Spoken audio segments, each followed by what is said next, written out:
siapapun yang betul-betul estu memegang tali Allah, jikalau suatu saat dihadapkan Allah acara atau situasi yang kurang berkenan, ati mboten gampang muring. Hati tidak mudah panas. Contohnya pagi tadi, contohnya tadi pagi, lah mboten cocok toh Pak. Hal itu pasti dihadapkan Allah suatu saat terhadap siapapun kita. Cuman bentuk judulnya mboten sami. Tidak dilewatkan acara yang keliru, kadang munculnya itu dari suami, dari istri, dari anak, dari teman, dari pekerjaan, apapun. Dan itu pasti. Sebab kita sebagai manusia tidak bisa hanya menerima kondisi yang enak-enak tok, cocok tok, miturut sifat basariah kita sebagai manusia, gak mungkin. Pasti suatu saat Allah menghadapkan sesuatu yang tidak cocok. Seperti tadi, kadang tengah ngaji hujan, gak cocok toh Pak? Loh, itu pasti akan kita menemukan. Wong kula mawon nek ning keluarga sak wulan mboten nanti tukaran kalih garwa niku takjak tukaran kok. Ayo golek wiwilan tukaran. Ngoten.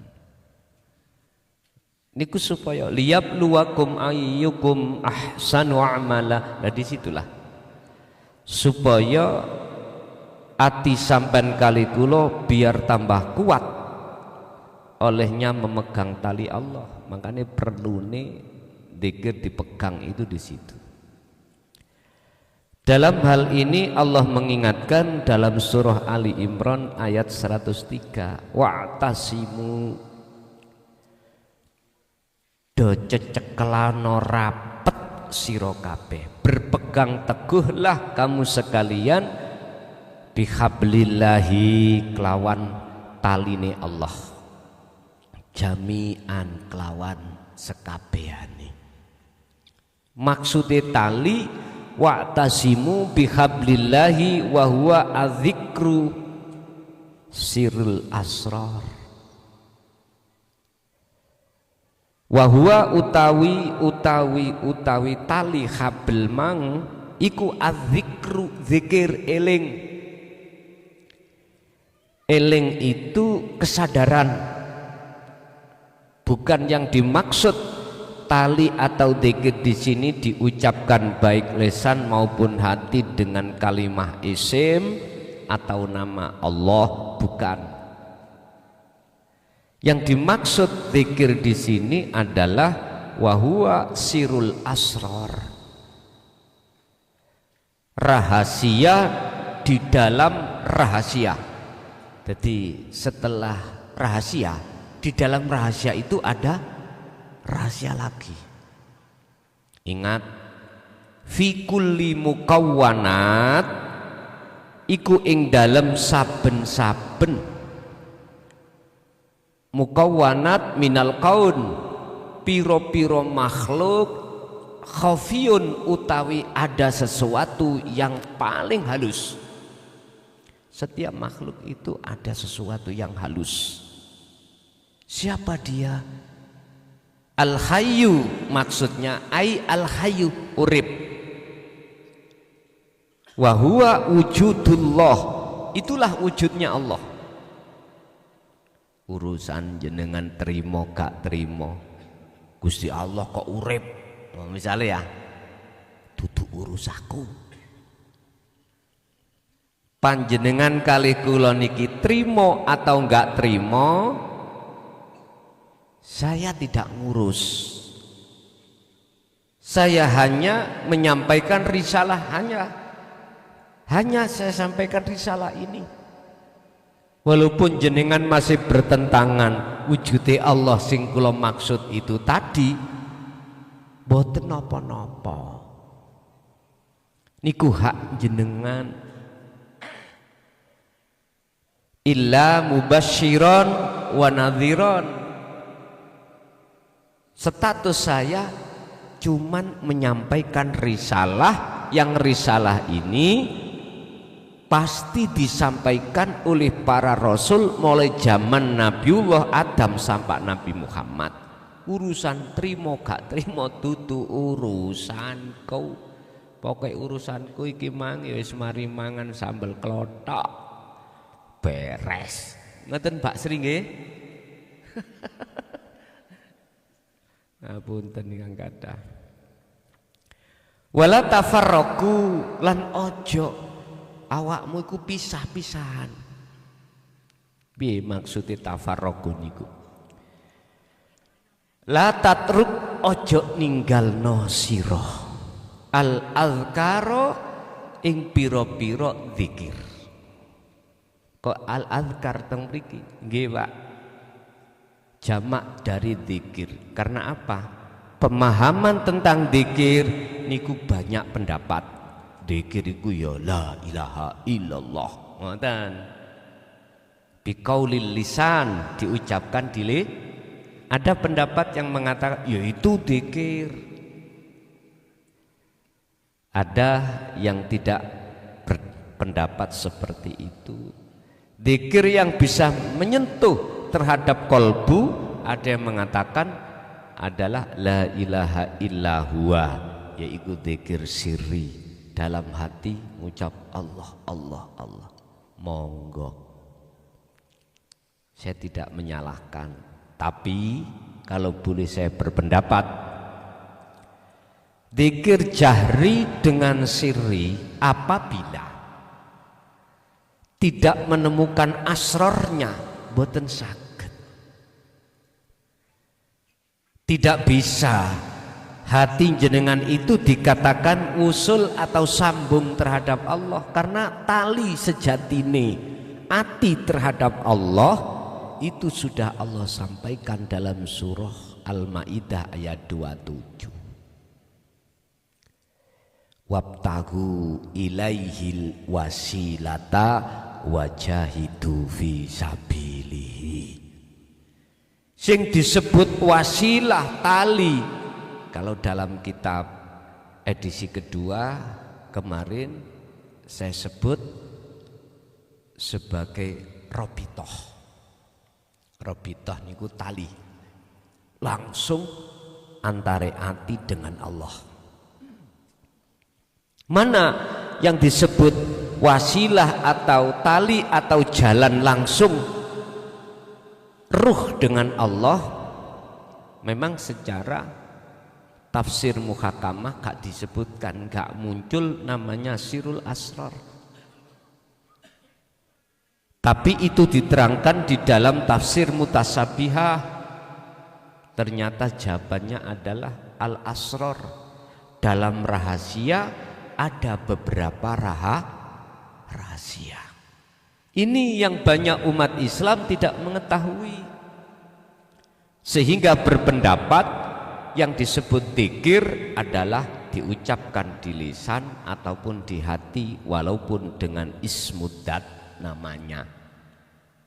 Tapi mohon maaf sekali lagi, izinkan kami berpendapat, jikalau yang jenengan maksud dua zikir itu jenengan sertakan zikir la ilaha illa anta, munculnya sirul asrar, maka Allah jawabani dawuh di dalam surah Al-Ankabut ayat 5. Untuk menanamkan hati iku rindu, ada keinginan untuk muraqabah, untuk mendekat dan bertemu Allah, itu hanya orang-orang yang hatinya sudah menemukan tali khusus ruh dengan Allah. Ini gua yang disebut wasilah, ini gua yang disebut robitoh. Mohon maaf, selama ini yang kita kenal robitoh itu adalah antara murid dengan guru. Nggih, mohon maaf Mbah Kakung, Mbah Kung, ngapunten Kang Kathah. Tidak cukup. Umat ini kita ajarkan tentang robitoh tersebut. Enggak cukup. Enggak bisa. Si salik ketika suluk untuk bisa wusul enggak bisa. Saya bicara atas dasar fakta teori, mboten saged.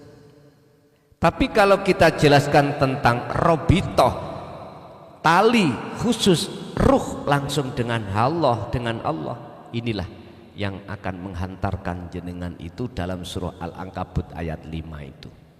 Di situ Allah katakan, sing sapa wongi, barang siapa di dalam hatinya ada rasa kerinduan, keinginan untuk muraqabah, mendekat sekaligus bertemu aku, kata Allah, aku berjanji, Allah berjanji dalam waktu yang sudah Allah tentukan pertemuan itu akan terjadi.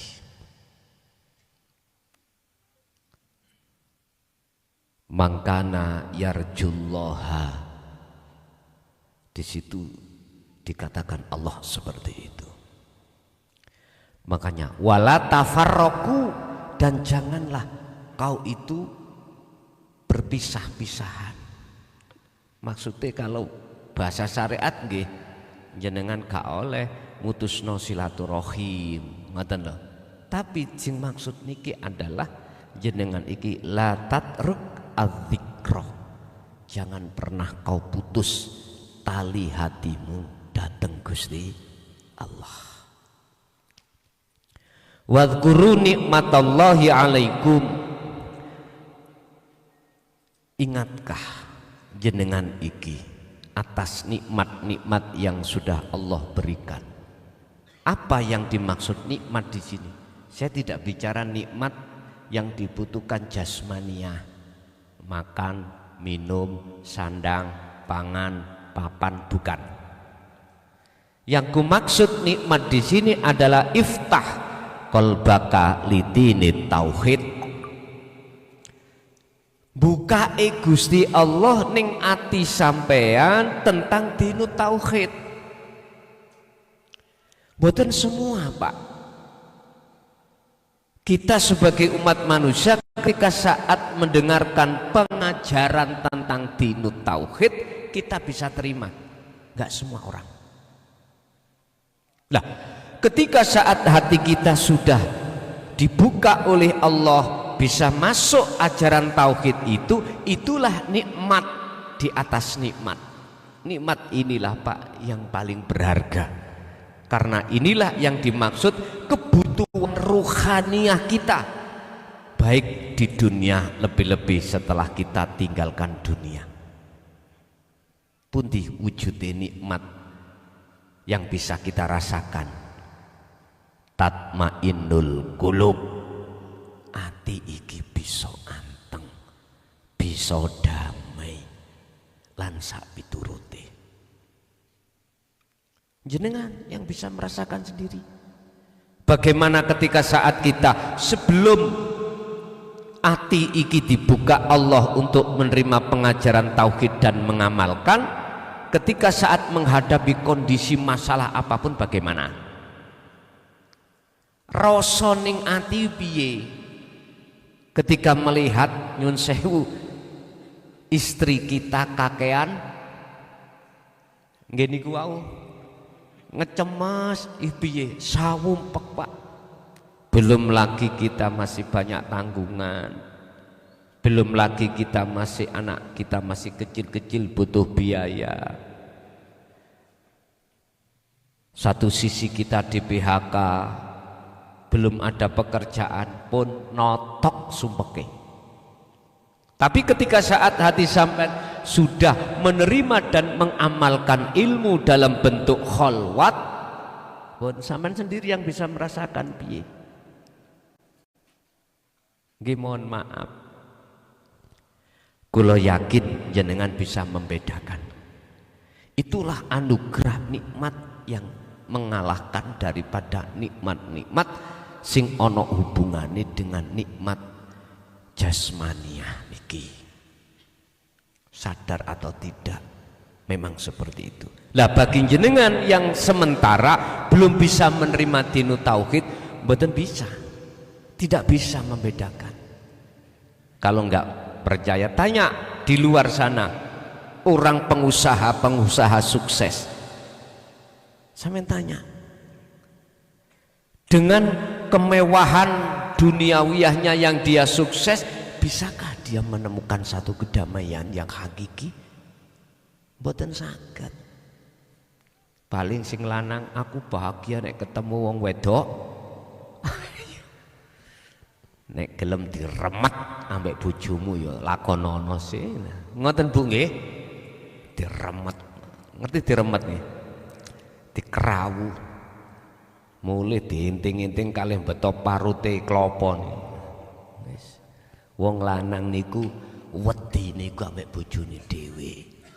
Kakao ya apa? Dukuro kaya apa jabatan sampean? Nek musuh garwane dhewe kaya manuk kecelup.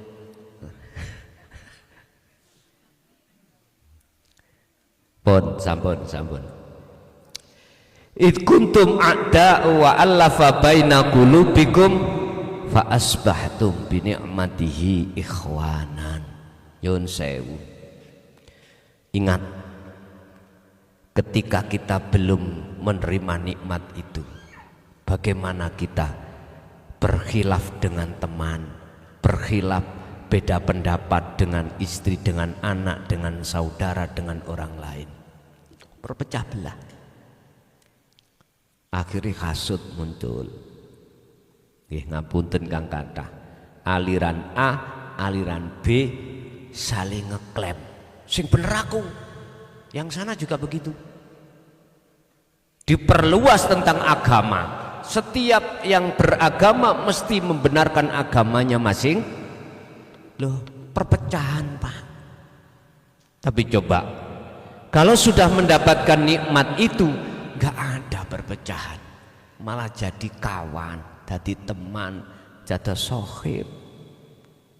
Sehingga rukune agama gak adik perang, gak mengenal perang, tatkala hati sudah masuk di dalam bahrut tauhid. Islam, Nasrani, Hindu, Buddha, Konghucu, gak ada saling menyalahkan. Karena hatinya sudah tahu di balik semua layar adalah Allah. Fi kulli mukawwanat, tadi saya katakan khafiyun al-hayyu wujudullah. Di balik layar semua kita makhluk itu ada sesuatu yang halus banget. Nyun sewu, halusnya banyu itu masih lebih halus. Seperti ini korean. Bensol ini nggak iso nerombol napa niki?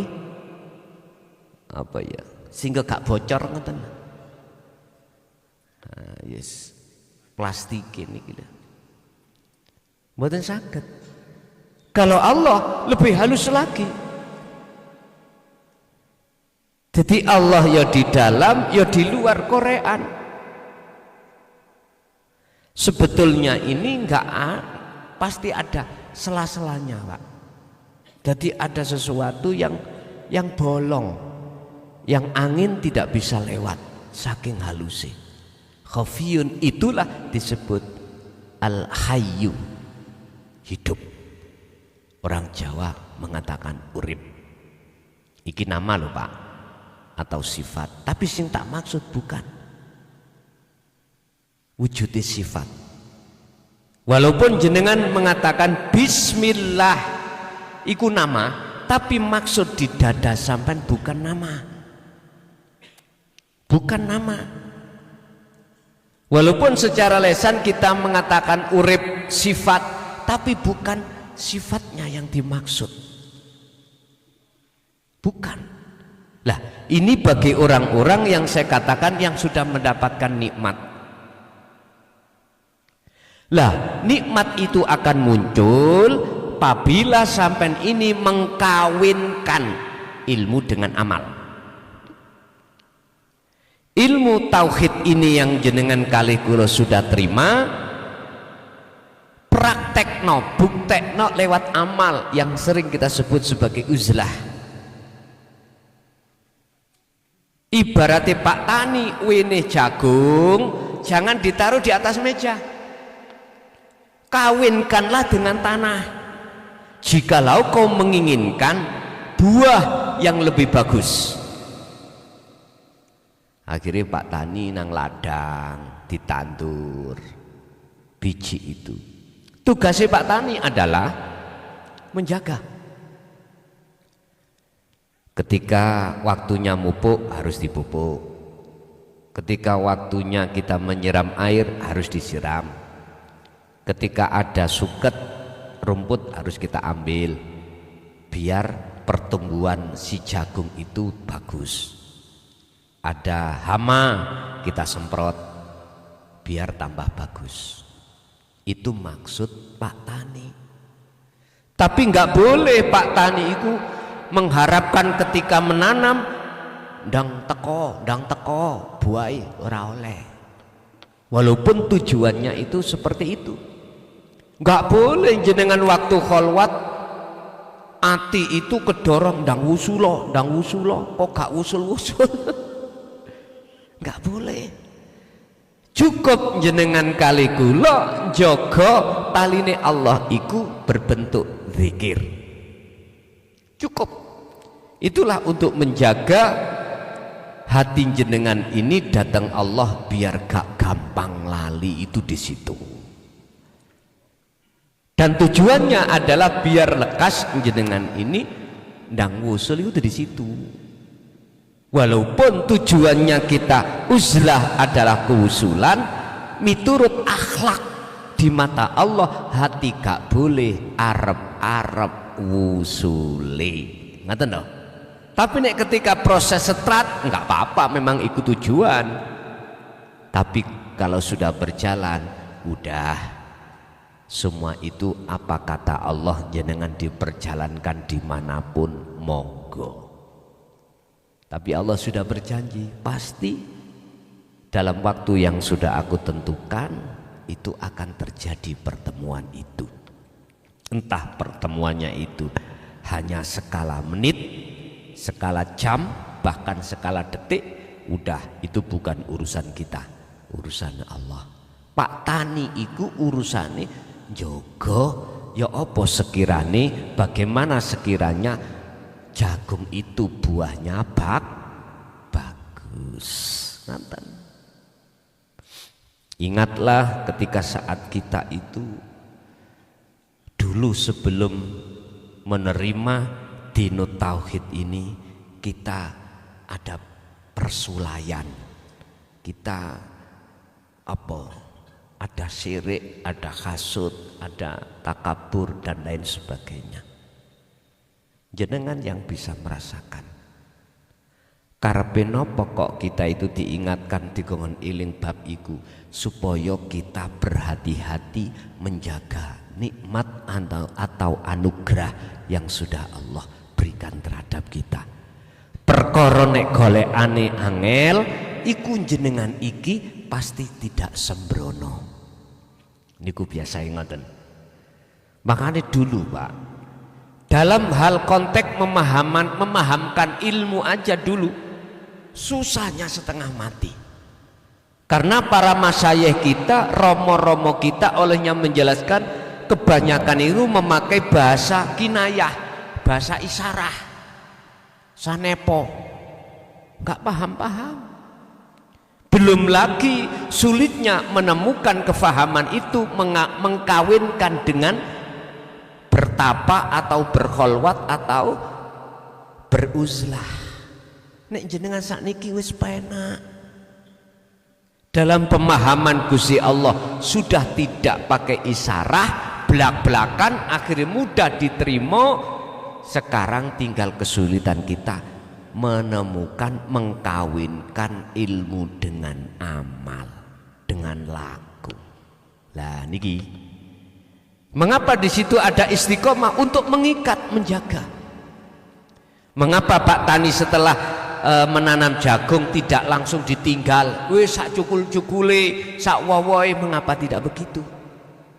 Kok disarankan supaya menjaga nek ana celeng ya digurak. Lah ngoten toh? Supaya jenengan iki sebagai Pak Tani betul-betul mencapai apa yang diinginkan. Berbuah dengan bagus terus adole larang. Lha ngoten iki. Ya tergantung jenengan milih sing ya apa, milih sak ukur-ukur misalnya wis buah sak buah-buahane ya gak usah jenengan jaga tikir, sembrono ae lah tikir saenake monggo iku hak jenengan. Ingat di dalam salah satu makalah Ibnu Athaillah dalam kitab Hikam, la tatruk adzikra li adami hudurika ma'allahi bihi. Ingat, jangan pernah zikir tersebut kau tinggalkan, walaupun ketika saat kau khalwat atau zikir itu belum bisa wusul datang Gusti Allah. Laksana gini, jangan pernah kau meninggalkan latihan untuk bersepeda walaupun Anda belum bisa bersepeda. Baru diangkat kita pancal jatuh, jangan, tetap angkat sepeda itu latihan terus walaupun di depanmu ada longsor, ya toh, jangan takut.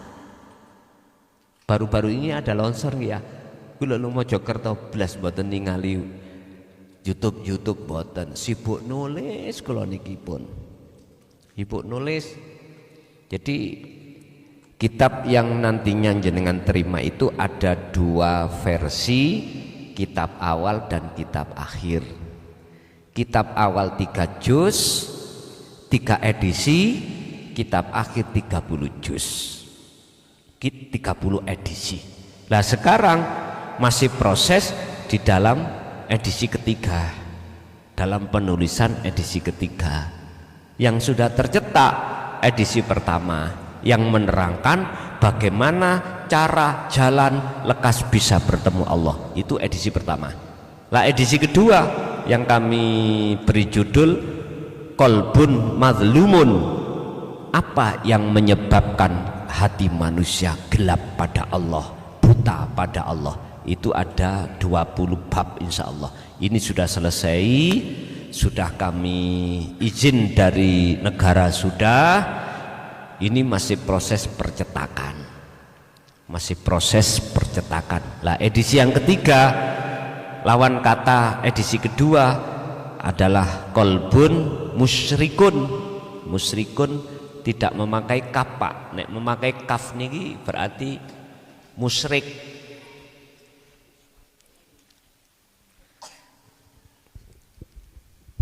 Sahabat harus paham,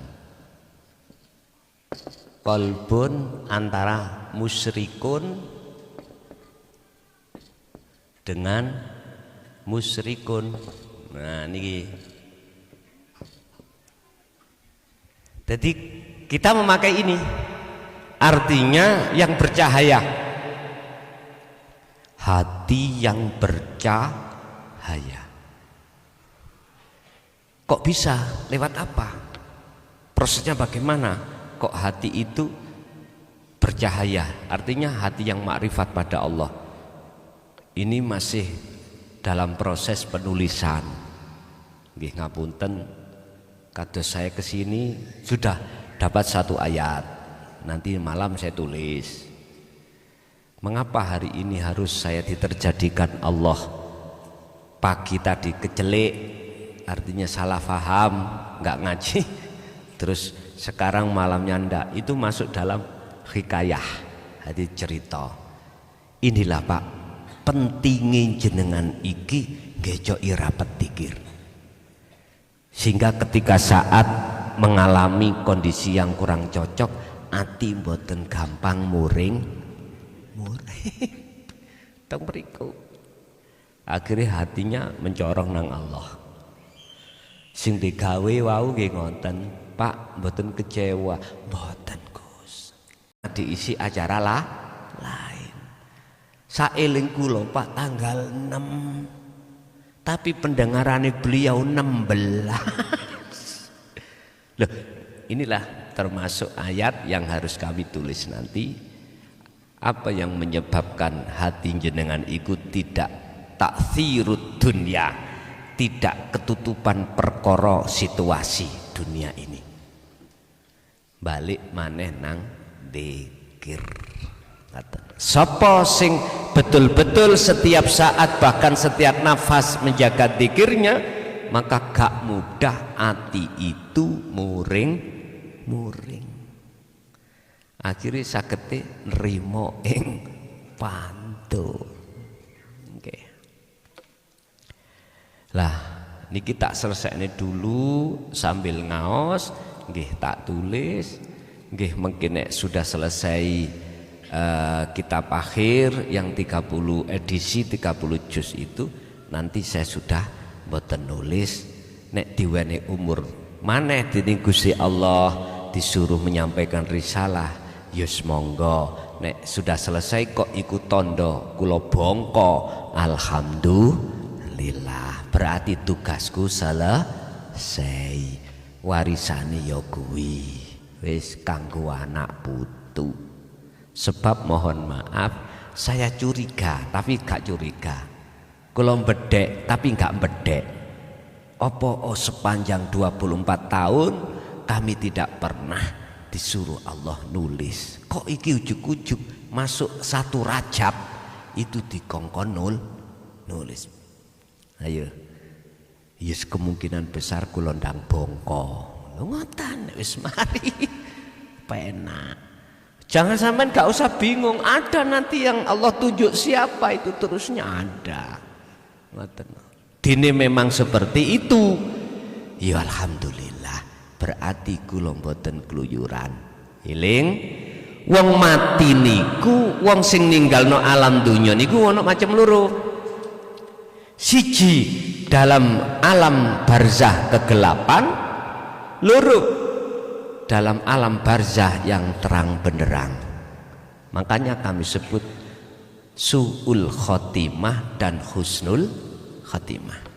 Yang masuk di dalam kegelapan, dia tidak akan pernah bisa melihat alam dunia ataupun lebih-lebih alam akhirat. Tapi yang kedua ini ahli syuhud bisa melihat keadaan alam dunia lebih-lebih alam akhirat. Ning Quran itu.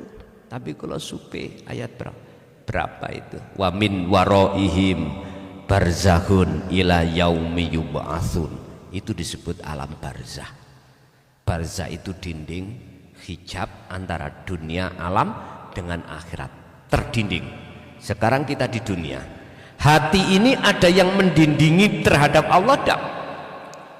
Kalau edisi kedua kitab ya toh Qalbun Muzlimun, jangan harap setelah tinggalkan alam dunia jenengan itu tidak gelap, mesti gelap. Sakwise tinggalkan dunia itu, alam yang kita dapatkan itu sesuai dengan alam ketika kita di dunia. Kalau di dunia berbuta hati kita pada Allah, pasti di situ buta. Buta itu mesti temani gelap. Jadi meripat iki wis wuta, mlaku bengi, disuruh melihat semut hitam berjalan di atas batu hit, ya apa lero? Nggak bisa. Udah, itu resiko konsekuensi kita tanggung masing-masing. Bapak Ibu hadirin, kembali kepada materi. Ketika kita sudah teringat masa-masa lampau Pak Bu, sementara kita dalam kondisi sekarang menerima nikmat atau anugerah yang disebut sebagai qalbun musyrikun, qalbun hati yang mencorong, maka janganlah kau baeno dengan dzikirmu. Karena untuk mendapatkan kolbun musyrikun, kolbun hati yang mencorong itu tidak mudah. Golongan inilah Pak yang kumaksud, golongan yang dipilih oleh Allah. Illa ibadaka minhumul mukhlasin. Inilah golongan yang tidak mudah, nafsunya itu untuk menghalangi hatinya pada Allah, nggak mudah. Inilah yang nafsu takutkan, inilah yang iblis takutkan terhadap hamba-hamba Allah yang Allah pilih. Mengapa Allah pilih? Jawabannya mudah. Di dalam surah Az-Zumar ayat 18, di dalam surat Ali Imran ayat 31, itulah jawabannya.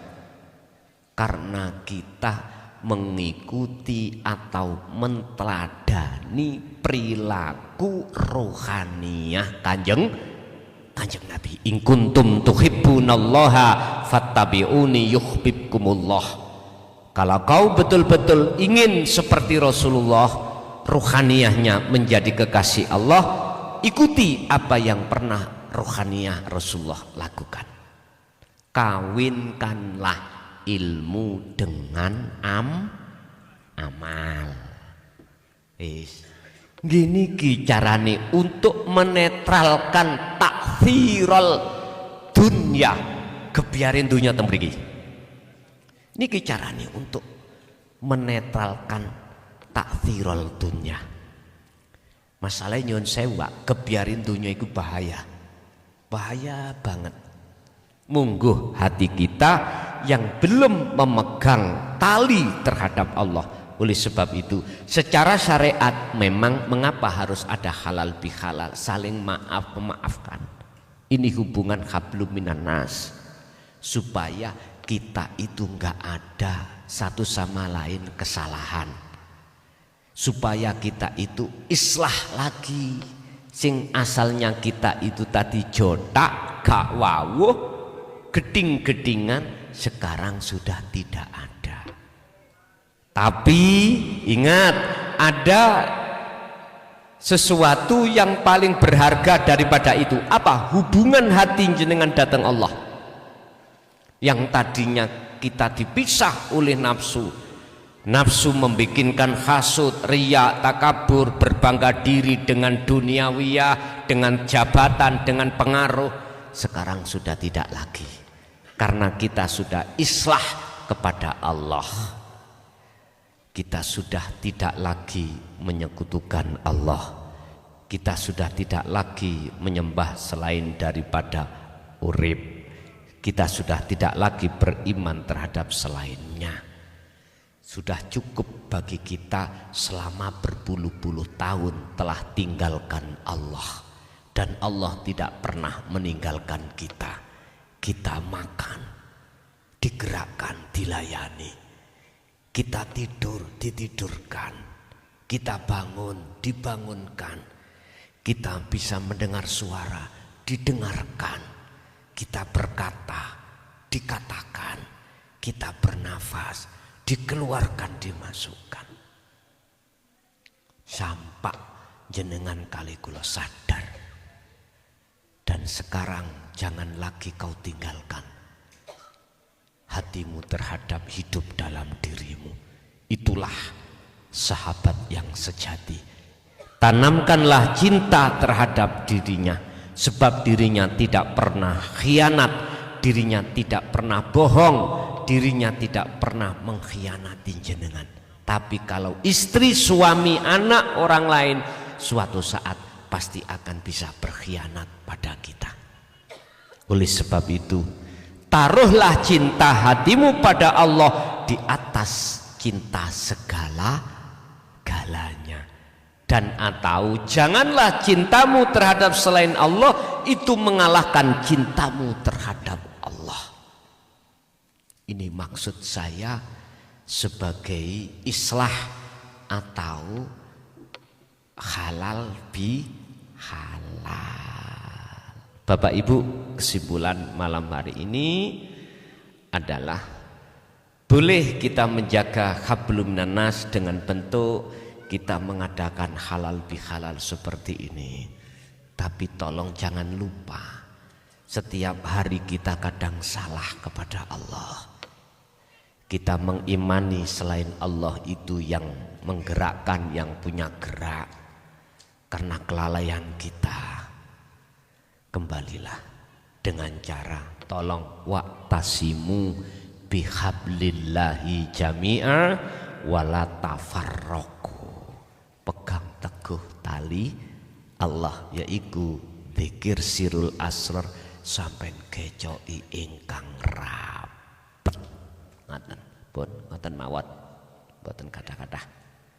Masuk pada sesi tanya jawab, monggo menawi wonten sing bertanya.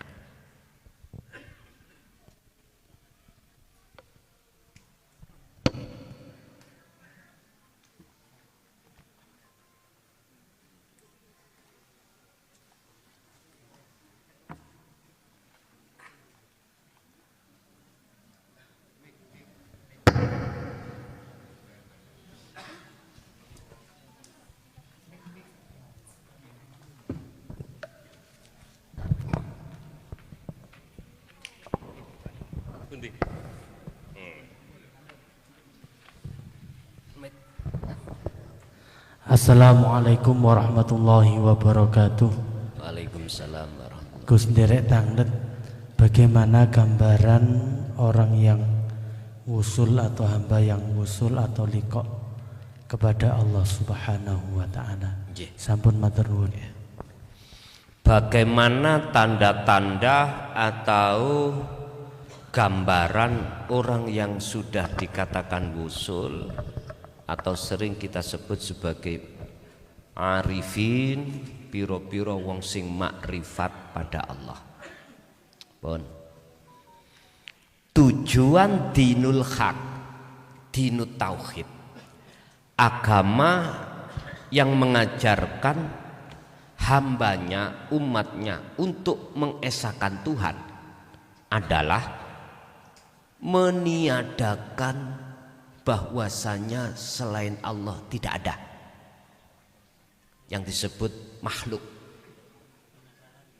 Sekali lagi, tujuan dinut tauhid atau dinul haq, agama yang mengesahkan Allah adalah untuk meniadakan bahwasanya selain Allah itu tidak wujud. Ingat, al-kaunu utawi makhluk minal mukawwanat, dari beberapa makhluk itu sifat aslinya zulmah. Zulmah itu apa? Peteng. Ai maksudnya zulmah adalah la maujud, tidak wujud. Mungkin sampai eling ayat yang menjelaskan sebetulnya kita itu asalnya tidak wujud. Wujudnya sebab diwujudkan yang wujud. Lah ngaten nggih? Iki proses kita di dalam tauhid la ilaha illallah dan huwa. Siapapun jenengan ingat, guru-guru kita dulu memang seperti itu ngajarkan kita. Oke. Lah sekarang bagaimana caranya jenengan ini meniadakan perkara yang kita terka wujud dan mewujudkan perkara yang kita terka nggak wujud, nggak tampak. Atau gini deh, bagaimana jenengan iki menampakkan perkara yang tadinya kita anggap nggak tampak dan tidak nampakkan perkara yang kita anggap tampak. Atau bagaimana jenengan ini mengatakan yang apa yang kita anggap wujud, dunia seisinya itu gak wujud. Terus bagaimana caranya kita menampakkan, mewujudkan sejatine sing wujud. Akhirnya dengan jalan risalah dinul haq inilah yang beliau para rasul dan kekasih Allah sampaikan, terimalah kita ilmunya. Nah, inilah yang kami sebut sebagai ilmu tauhid. Ada yang mengatakan ilmu hakikat, ada yang mengatakan ilmu tasawuf. Monggo. Kalau mbahku biyen iku mengatakan ilmu tuwek le, ngoten. Ilmu tuwek, ilmu sepuh. Ngoten, mboten ilmu tauhid, mboten. Mboten paham ngomong tauhid mboten paham. Ilmu sepuh. Atau ada yang mengatakan ilmu kaweruh. Bapak Ibu, ketika itu sudah Allah anugerahkan terhadap kita yang namanya ilmu, bentuknya kita paham. Setelah paham, tidak cukup berhenti di situ. Allah menyiapkan anugerah berikutnya, jenengan dikersakno isok laku. Akhirnya inilah Pak yang kumaksud, mempertemukan, mengkawinkan antara ilmu dengan amal. Yun sewu, suami ingin punya anak, seorang laki-laki ingin punya anak, nikah. Kalau nikah sing bener, wong wedok ojo wedhus we. Itu kan ada jenisnya masing-masing. Al-Qur'an di sampun wis ditoto Allah yang bagus. Nikah. Seorang istri ngoten, nek jenengan pingin punya putra, ingin mempunyai putra, nikah. Nikah ngoten niki wau wonten sing nyarno nikah, wonten awal nikah niki wau. Tadi saya tanya, sing nyarno nikah iki hukumi sunnah. Nyarno nikah niku alasane tidak ada talak. Wong Jawa ngarane mbuak sebel. Lah ngoten nggih? Mboten napa-napa. Ada sing nyarno nikah utawa bangun nikah maneh iku dasare karena ada talak. Ini namanya rujuk. Lah wong lanang, orang laki-laki dikasih Allah kesempatan tiga talak. Hati-hati Pak jenengan. Sampai nek wis talak telu wis gak bisa sampean rujuk maneh.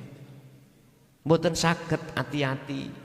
Umpama meksa sampai nikahi maneh karena pertimbangan anak atau sik seneng, berat Pak niki syarate. Apa? Siji kudu dinikah wong liya dhisik. Nomor loro wis dipisah laki-laki kedua dan tidak boleh dipaksa. Pegatan bojoku, bojomu kok tak baleni, gak oleh. Biasanya wong nek kadung roh rasane enak, mboten purun.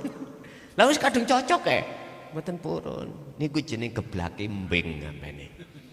Niki syarat, secara syariat harus dilakukan dulu. Setelah ditalak oleh laki-laki kedua, jenengan harus menunggu masa iddah. Min salasatil furu', dari 3 persucian 3 khetan. Banjur boleh sampai nikahi meleh. Hati-hati, berat lho Pak niki. Lah, macam talak itu ada 2 Pak. Ada yang soreh, ada yang soreh itu jelas. Ada yang isaroh, hati-hati niki. Sing soreh jelas kados ngeten, talak tuki. Wis Dik, aku mblenger ndelok raimu, dina iki tak pegat. Nah, contoh niku jelas. Lah ini bisa langsung talak 3. Bisa 1, bisa 2, bisa 3. Tergantung jenengan oleh ngucap mangnya apa. Dik, dina iki tak talak 3. Berarti wis gak boleh dirujuk. Kalau hanya bicara Dek, dino iki tak talak kamu, pun jatuhlah talak 1. Jenengan mengki saged rujuk. Talak maneh, rujuk maneh, talak maneh, rujuk. Terakhir ping 3 sudah nggak bisa. Hati-hati.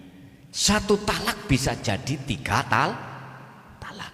Sekarang bahasa isyarah, dik kuwi nek nglayani aku kok saenake dhewe to. Nek budal ngantenan nek wangi-wangian ya toh maca. Tapi kalau aku ning kamar gelem ngene, gak gelem ya ngene. Nyuwun sewu, kutang pirang-pirang dina gak dilepas. Misale pun dik mulya nang bapakmu, tak terno awakmu. Lho iki memang bukan bahasa talak secara jelas. Tapi jikalau kau barengi hatimu untuk talak, jadilah talak. Kalau tidak jenengan barengi untuk menalak, boten. Nek tujuan sampean iku hanya memberikan pelajaran, bukan termasuk talak. Niki jarang Pak dijelasno tengah masyarakat. Jarang sekali. Para kiai jelasno ngene iki biasane nggone majelis taklim pondok biasae. Nek ngene ngeten iki mboten juwarang. Padahal iki ya dibutuhno masyarakat awam. Wis, kembali kepada pertanyaan. Ketika jenengan ini sudah mengkawinkan, mempertemukan ilmu dengan amal yang kusebut uzlah dengan cara menjaga zikir, maka disinilah nanti ada tanda-tanda dikatakan wusul atau makrifat pada Allah. Pertama, la yarawna li anfusihim syai'an. Hati jenengan sudah tidak lagi muncul rasa iman kalau jenengan yang melakukan segala hal apapun tanpa terkecuali dari sisi hati jenengan loh ya, dari perilaku yang Allah letakkan pada diri jenengan dan atau perilaku yang dilakukan oleh makhluk selain jenengan. Jenengan sudah tidak beriman yang melakukan itu makhluk. Intinya ngoten. 1. Lah ngeten niki kalau tidak sampai ikat, tidak melalui sirul asl gak iso. Paling sampai sageting ini. Aku gerak sebab digerakkan Allah. Berarti ini ada potensi faktor jenengan. Kewujudan jenengan kali kula masih muncul. Padahal tadi di atas tujuan ilmu tauhid adalah meniadakan sesuatu yang kau anggap wujud. Yang dunia saya sini niki. Sebab kalau ini sudah selesai meniadakan perkara yang kita terka wujud, maka disitulah akan nyata wujudnya yang wujud. Su'aul basyirah, memang Pak, ini proses Anda merasa Allah dekat, Allah yang menggerakkan kita. Wong yang ditanyakan wusul berarti tempatnya di ainul basyirah. Artinya apa? Ahad, kita sudah nggak ada. La yarawna li anfusihim syai'an. Jadi jenengan ini rasa sing muncul bukan rasa makhluk. Siapa? Yusahiduna annal fa'ila huwallahu ta'ala. Hanya sing wujud urip ikulah sing nglakoni. Ini kalau dihadapkan perilaku baik tasik saged nrimo.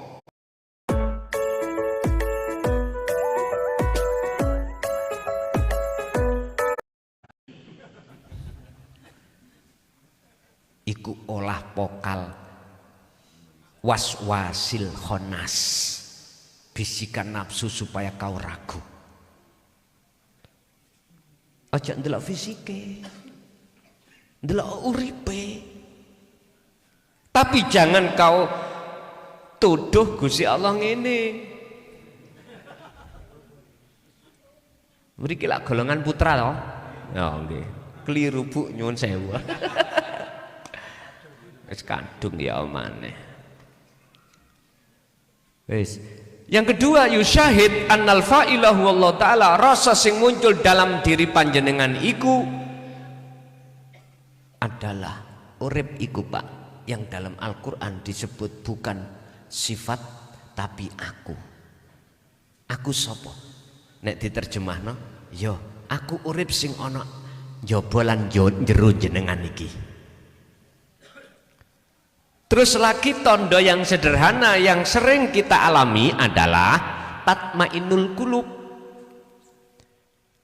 ademe tentreme ati. Niki tondo. Ingat, ala bidzikrillahi tatmainul qulub. Ingatlah, hanya hati ingat kepada Tuhanlah, hatimu akan mencapai satu kenikmatan kedamaian yang hakiki. Niki tondo-tondo.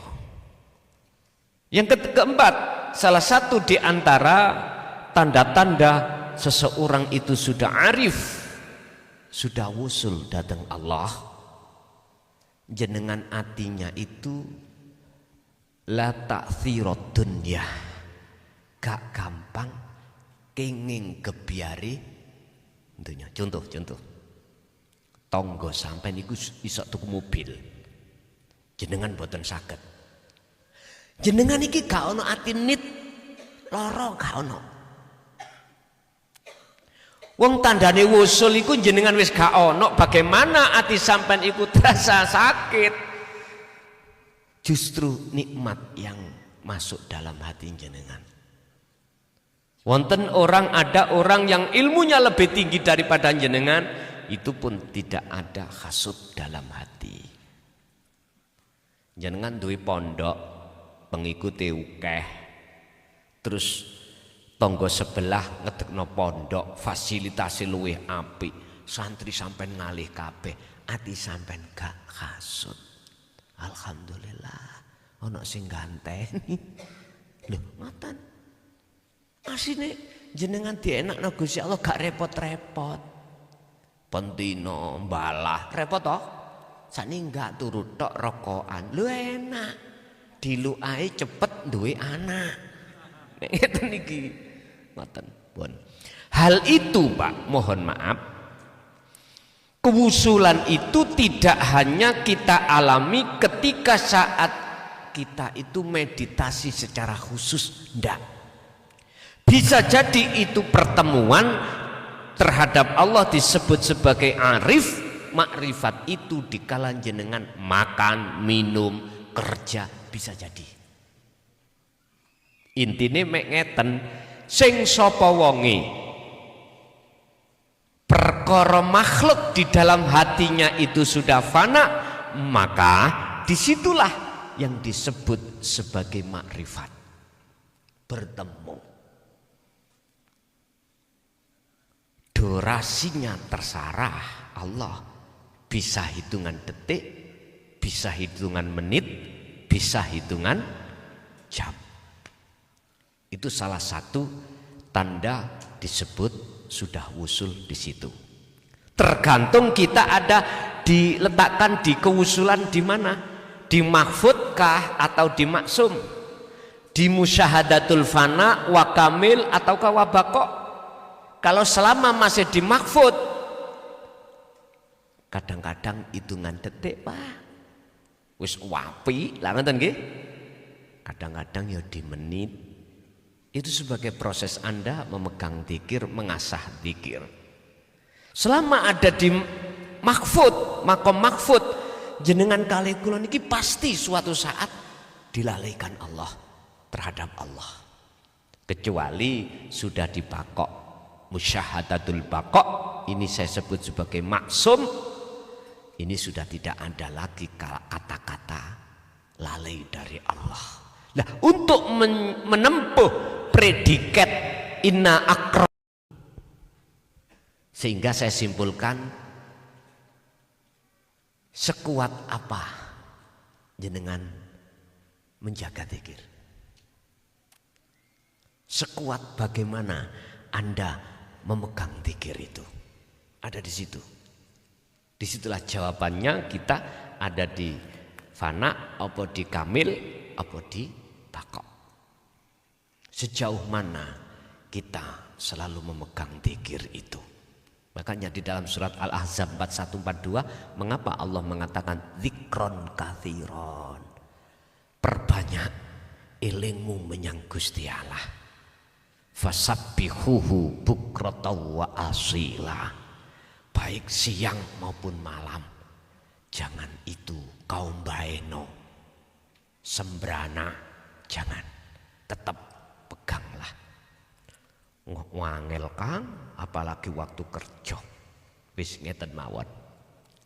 Dulu pernah kami sampaikan, nggak bisa 1 bulan 1 kali, nggak bisa 1 hari, 1 minggu 1 hari, udah 1 bulan 1 kali. Nggak bisa 1 bulan 1 kali, 1 tahun 1 kali. Maksudnya 1 kali itu 24 jam. Tolong birriyadati wal azkar, setiap detik napasmu jagalah, terus berzikir. Tentunya Anda harus tinggalkan semua urusan dunia. Mlebu nang kamar kancingen ojo ono wong mlebu, tapi yo pamito. Dek, aku tak mlebu kamar, Dek, kholwat, ojo di dodok, wis aku tak nggak metu-metu meneh 24 jam. Kak apa sampean mlebu nang kamar nggawa rokok sak pres, ya ora apa-apa. Mboten apa-apa, kan saged rokokan kalih ati dzikir terus lah ngoten toh. Saged mawon. Sing penting ojo nggawa misak dus ngoten mawon. Ngoten lho. Mboten apa-apa. Tapi yo pamit aja gak salah paham. Sebab nek sampean gak pamit langsung mlebu wae, ibuke curiga. Kok jangan-jangan memang metotok. Duwe salah aku. Dinteni gak teko-teko, gak metu-metu wae dar, gak metu-metu wae salat, biasa salat bareng gak teko. Samarku ingku. Lah apa iki kok? Kan curiga, Pak. Curiga. Akhirnya gak wani dodok nyeluk Pak RT. Nah niki bahayane ngoten. Jangan-jangan jenengan iki kendang. Takutnya kan ngoten. Makanya biar gak ada fitnah, bilang dulu. Gak bisa jenengan satu minggu kan ada free toh Pak, gak kerja, ya tah? Gunakan. Nah dengan cara itulah nanti akan mudah jenengan iku untuk langsung koneksi dalam setiap keadaan sampai iku. Sebab sudah terbiasa. Jadi itu Pak, tanda-tanda kewusulan. 1, jenengan ini sudah dalam hati sudah tidak ada muncul iman selain Allah.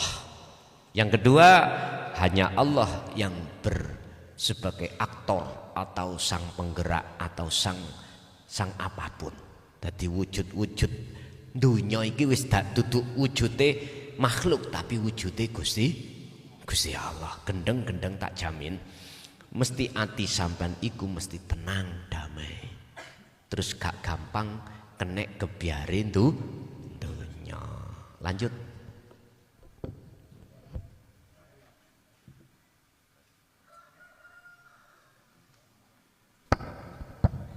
Assalamualaikum warahmatullahi wabarakatuh. Datang awal pengawasan kula wau wonten ingkang dinamekaken nikah lahir kaliyan nikah batin, Gus. Kula kok dereng paham ingkang nikah batin nika kados mekaten ya napa? Ngapunten nuwun penjelasan nikah batin. Nggih, nikah batin. Nggih, matur nuwun. Assalamualaikum warahmatullahi wabarakatuh. Waalaikumsalam warahmatullahi wabarakatuh. Kita di dalam pelajaran kejawen, Pak, memang ada istilah nikah batin. Tapi para romo itu waktu dulu, entah nek sekarang, tidak menjelaskan secara detail terkait nikah batin. Piye to nikah batin? Bahasane nikah niku ana macam kalih. Ada nikah secara syar'i, ada nikah secara hakiki. Nikah syar'i dibagi dua, ada nikah secara catatan sipil, ada nikah secara agama saja, yang sering di tengah masyarakat disebut nikah siri. Sebetulnya kurang cocok nek corong mengatakan saya nikah siri. Wong iku ketok wong kathah kok siri lho, ya apa. Mungkin beliau-beliau memunculkan kalimat siri itu karena tidak diketahui oleh negara, mungkin di situ. Kedua-duanya itu sah, tergantung syarat rukunnya itu mencukupi. Ada, mohon maaf, ono wali, ono kemanten anyar, kemanten lanang wedok, ada ijab kabul atau mahar wajib. Niki syarat-syarat untuk dikatakan nikahnya sah. Udah. Cuman yang ditanyakan di sini adalah nikah batin atau nikah secara hakikat. Pak, tadi saya katakan nikah syariat itu nikah no jasad ambek jasad. Mempertemukan dua sejoli yang berbeda jenis laki dan perempuan. Di dalam agama mengatakan sebelum dinikah jangankan mengumpuli, melihat saja tanpa ada syar'i yang diperbolehkan haram betul, haram. Tapi mengapa gara-gara qabil tu nikah tak terima nikahnya bla bla bla, gara-gara ngomong ngono tok lho wis oleh sah kalimat iku. Padahal kalimat iku wenteng, Pak. Wenteng diucapkan. Wenteng diucapkan. Tapi opo gara-gara kalimat itu boleh dikeloni. Wis gak digodak lagi oleh hansip. Apa sebab? Ini manusia yang gak mau berpikir. Mengapa sebelum kita nikah kok haram hukumnya segala hal aktivitas apabila kita berduaan itu haram? Terus setelah gara-gara qabil tu aja kok ya sudah diperbolehkan menurut agama. Bon, tidak jauh dengan nikah batin, Pak. Bagaimana sih nikah batin? Mempertemukan ruhaniah dengan urip. Inilah yang kusebut sebagai suluk atau uzlah atau kholwat atau bertapa, meditasi. Monggo terserah. Ini wajah tu wajia, niki lho yang disebut nikah batin. Mula nikah syar'i iku mestine kudu didobel dengan nikah batin. Jadi sang suami, calon suami ketika dinikahkan hatinya harus menghadap terhadap urip, harus terhadap hidup. Hidup yang mana? Hidup yang ada pada diri calon istri. Sing dituntun Pak penghulu. Lah ngaten iki. Bahasane syariat dituntun Pak penghulu. Mestinya gitu. Dan ini hanya bisa dilakukan oleh orang-orang yang sudah ilmu dan amal. Baru bisa sambung. Bisa. Artinya gini, Pak. Sebelum kita menikah batin, mohon maaf sing tersinggung, saya tidak ada tujuan untuk menyinggung, enggak. Saya hanya menyampaikan aja.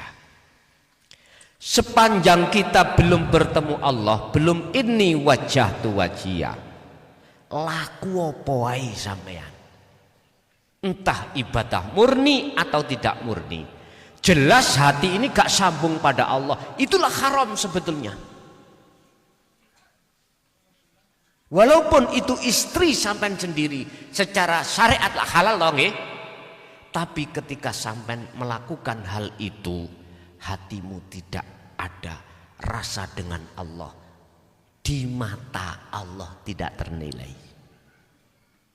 Salat sama, tidak ternilai, alias haram kalau boleh saya katakan. Sebab ono wong salat itu tapi justru menyekutukan Allah. Urusan jenengan trimo gak trimo dudu urusaku. Sing penting tak sampeno. Kaya apa? Salat terus nyekutokno Allah. Ngeten. Ketika jenengan melakukan salat, dalam hati jenengan merasa Anda yang bisa melakukan. Ini berarti jenengan menyamakan diri Anda dengan Allah. Wis. Nek gak dong durung nrimo sak kersa jenengan. Sampeyan gak trimo ya ora apa-apa, iku dudu urusaku. Loh, inilah salat yang saya katakan menyekutukan Allah. Sehingga di situ muncul satu makalah, salat itu hukumnya wajib, tapi lebih wajib kau tinggalkan. Artinya ketika jenengan menjalankan sholat, tinggalkanlah keakuanmu dalam hati iman kalau kau yang melakukan. Sebab jikalau itu tidak kau lakukan, tidak akan pernah kau itu bisa merasakan nikmatnya hatimu bertemu Allah. Wakumu lillahi qanitin, wajib hukumnya qanitin ay khosyiin, wajib hukumnya sholat bertemu Allah, wajib hukumnya tidak menyekutukan Allah, la syarikalah. Janganlah kau menyekutukan Tuhanmu dengan dirimu. Niki nek mboten di apa, diobral, dibuka, dibedah ilmu tauhid gak ketemu, Pak. Lu tenan. Setinggi apapun ilmu kita tentang dunia syariah, nggak akan pernah bisa membedah niki, nggak bisa, karena memang tempatnya, makomnya ini di makom hakikat, baru ketemu. Oh gitu ta.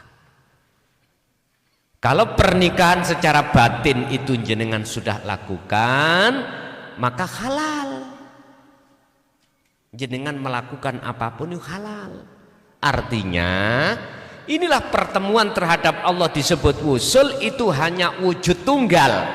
Apa salah Gusti Allah melakukan sesuatu itu atas kehendaknya Allah sendiri? Enggak salah.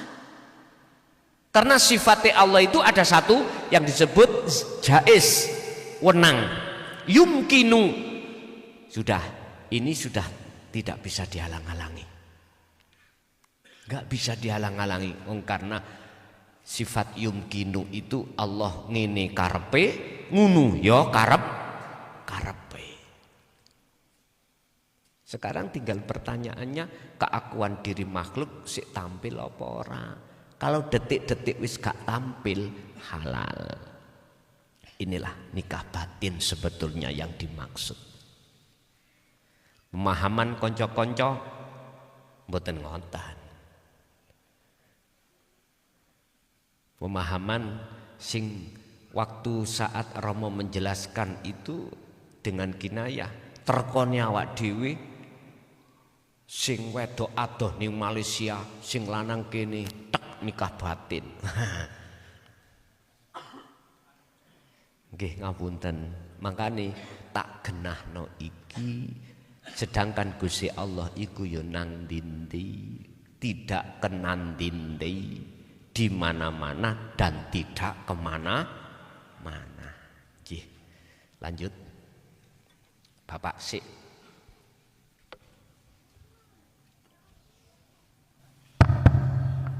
Assalamualaikum warahmatullahi wabarakatuh. Nama saya Suwarsono, jamaah dari Wajak.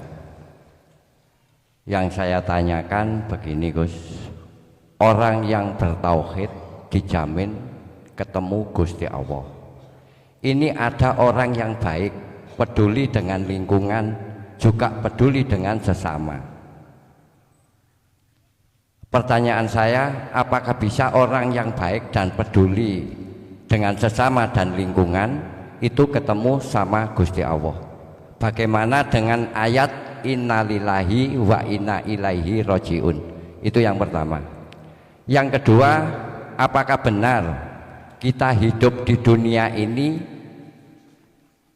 menjalankan yang namanya sebab dan akibat? Contohnya, kalau kita menanam pasti kita akan memanen.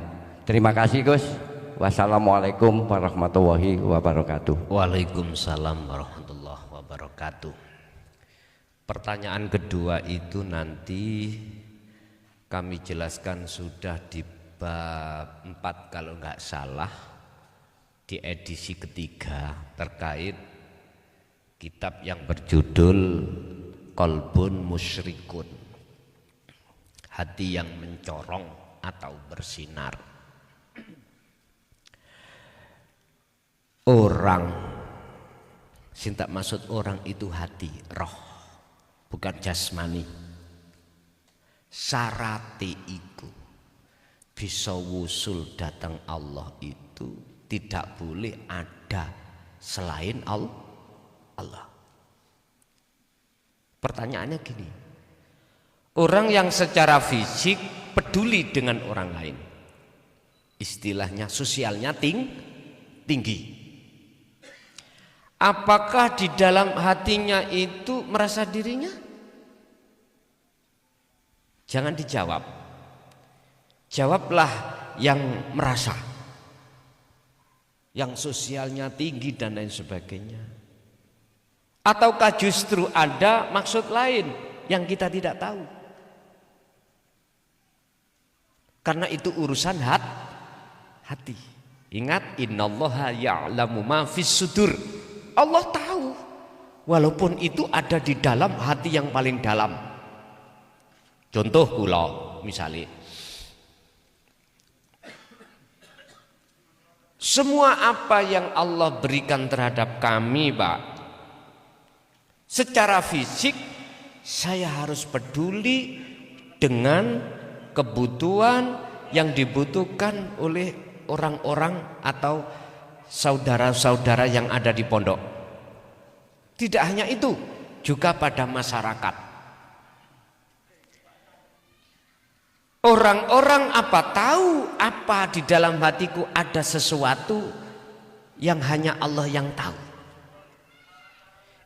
Ternyata saya ini, kalau saya tidak bertauhid ya, pasti ada maksud, Pak, yang jenengan tidak tahu. Mungkin loh ya, biar saya dilem wong, biar orang lain mengatakan aku orang baik. Loh, ini kan tanda-tanda tidak bertauhid toh.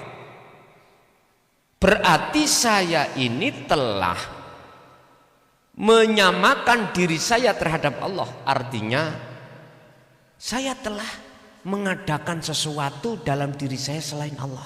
Apa? Sifat keaku-aku sebagai makhluk. Kalau memang seperti ini, Pak, mohon maaf, apapun alasannya secara syar'i yang katanya itu adalah bisa bertemu Allah, malam hari ini saya katakan kecelik boleh petik. Terima gak terima terserah. Terima gak terima terserah. Saya katakan, intinya siapapun tidak akan sampai kepada Allah manakala di dalam dirinya ada selain Allah.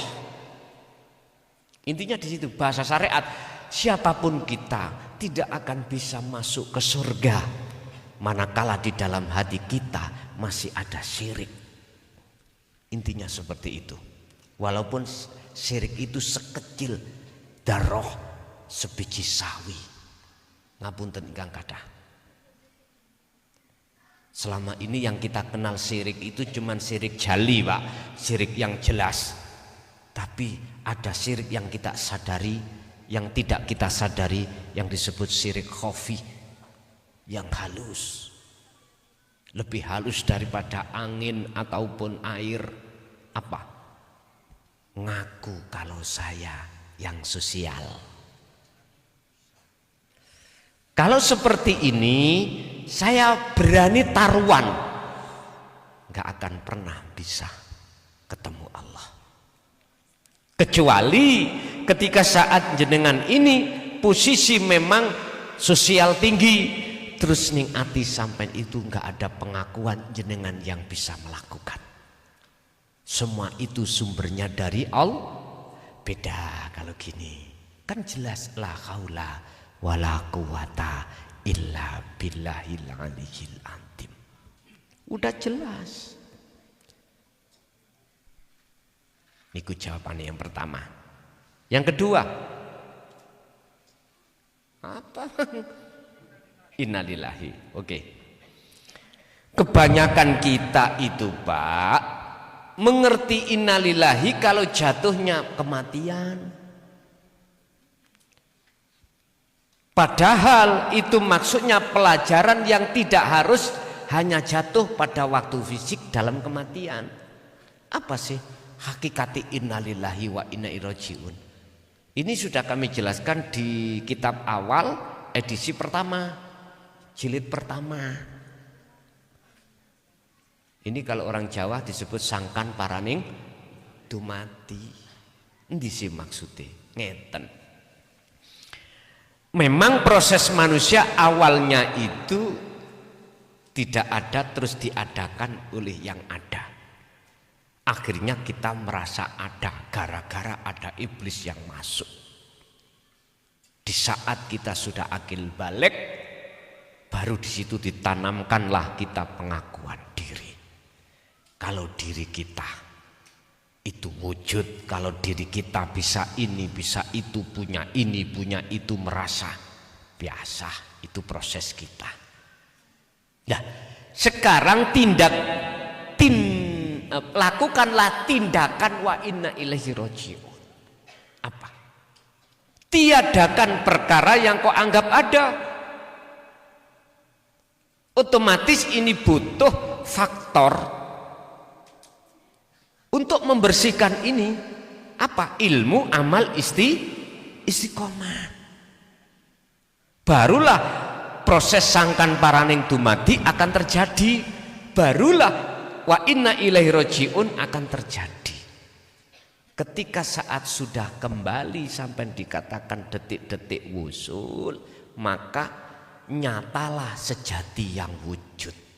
Setelah wujud abal-abal ini hilang. Niki.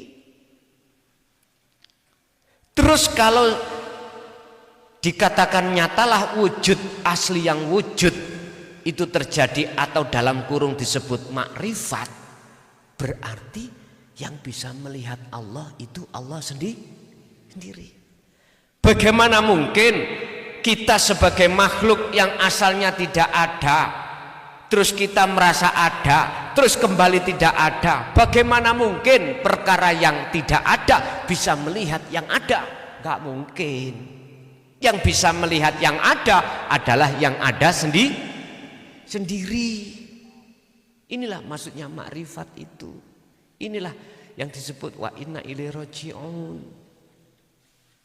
Siapa yang belum melakukan ini sebelum kematian, belum melakukan sampai datangnya kematian, inilah yang dikategorikan su'ul khotimah.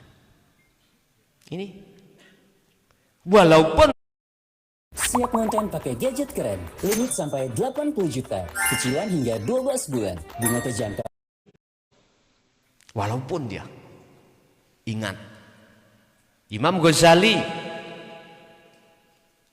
Imam, kamu tak masukkan surga atau rahmatku bukan sholatmu, zakat, puasa, hajimu, ngarang-ngarang kitabmu, enggak. Tapi hanya satu, karena kamu membiarkan ketika saat kau menulis kitab ada seekor lalat masuk di dalam asbak mansimu kau biarkan minum. Ya coba, perkara sepele koyoke, tapi iki sing ndadekno luwih apik bobote katimbang salat dan lain sebagainya. Iku maksudnya ya apa? Iku gambaran terhadap kita, Pak. Sebaik apapun salat sampean atau ibadah murni mahdoh sampean di mata manusia, jikalau hati sampean iki keadaan nang Allah itu mingkol bin rohibin tak ternilai. Ingat, dalam salah satu makalah Ibnu Athaillah dalam kitab Hikam, husnul a'mal nata iju husnil ahwal mingkol bin zahidin.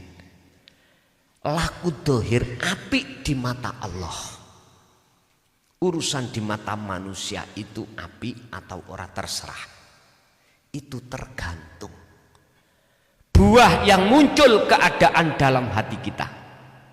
Apa keadaan hati kita manusia? Macam dua, Pak. Pertama mingkol bin zahidin, yang kedua mingkol bin rohibin. Hati yang condong keesaan Allah, yang kedua mingkol bin rohibin, isine ati pangerane Allah ya wakeh. Rupa wong wedok, wong lanang, anak, donya brono apa wae ngelumpuk niki rohibin. Jadi perbuatan dohir sampai iki di mata Allah dikatakan bagus, itu melihat keadaan rohaninya. Apik apa elek ning ngarepe Gusti Allah, keadaane condong nang Gusti Allah apa ora.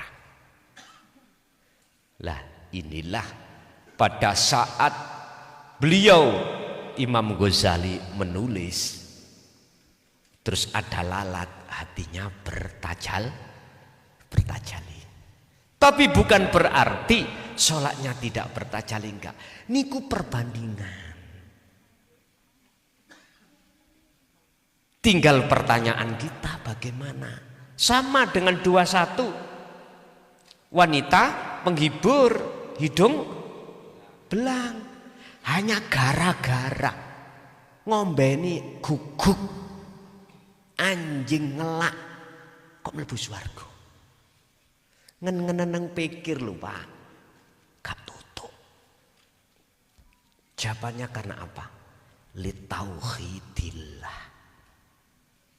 Sebaik apapun jenengan kali kula untuk sosial tinggi, tapi jikalau tidak disertai dibarengi dengan hati bertauhid pada Allah, mesti ngaku. Wis siapapun kita pasti seperti itu. Jangan harap itu di mata Allah ternilai, ndak. Kecuali bertauhid jenengan. Otomatis nek bertauhid mboten ngaku. Mboten ngaku ning ngarepe menungso mboten. Atine iku wis muncul rasa akune Allah. Ngoten maksude. Nggih, ganti Ibu.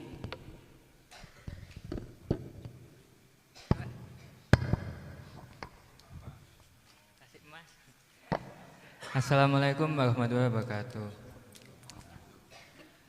Gus, saya kalau berkholwat itu biasanya sekalian sama tidur gitu ya. Kalau berkholwat dengan tidur sekalian gitu. Jadi sekalian tidur, nggih. Mesisan pun wis tangi ya tangi, mati ya mati ngono.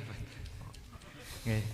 Nah, dalam kholwat niku kula niku dimimpikan sembang kali niku Gus.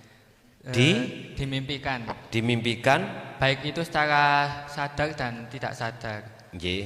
Salah satu contohnya itu tidak bisa digerakkan tapi masih dihidupkan. Jadi kayak seperti dikubur hidup-hidup gitu, Gus. Nggih. Nah, di situ saya dikasih tahu oleh Allah bahwa inilah la haula wala quwata.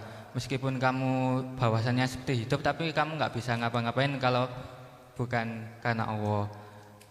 Ada juga karena saya nggak bisa dinafaskan gitu, bahwasanya nafas itu juga milik Allah.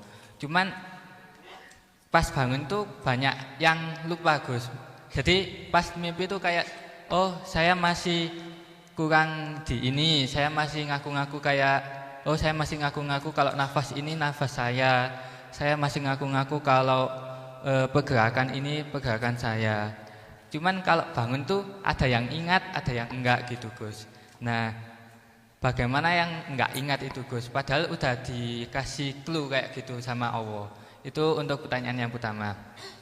Yang kedua itu menyangkut ke ya tidak mengaku-ngaku itu Gus.